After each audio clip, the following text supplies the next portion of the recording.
सर्वांना श्री स्वामी समर्थ. आपला दिवस आनंदी जाऊ ही स्वामीचरणी प्रार्थना.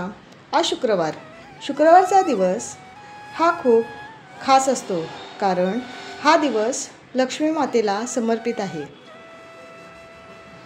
तिची पूजा केल्याने घरात सुख, समृद्धी आणि शांतता येते. आपण म्हणतो लक्ष्मी म्हणजे पैसा, पण खरं पाहिले तर लक्ष्मी म्हणजे प्रवाह. जिथे स्वच्छता आहे, श्रद्धा आहे आणि मनात पॉझिटिव्ह विचार आहेत, तिथे लक्ष्मी आपोआप येते. आपण या दिवशी तिची जेवढ्या मनोभावे पूजा करू, तेवढे आपल्याला चांगले अनुभव येतात. धनकुंचमची सेवा ही पण एक लक्ष्मीची सेवा आहे. ही सेवा केल्यामुळे ही माता लक्ष्मी प्रसन्न होते. सकाळी मी ही पूजा केली.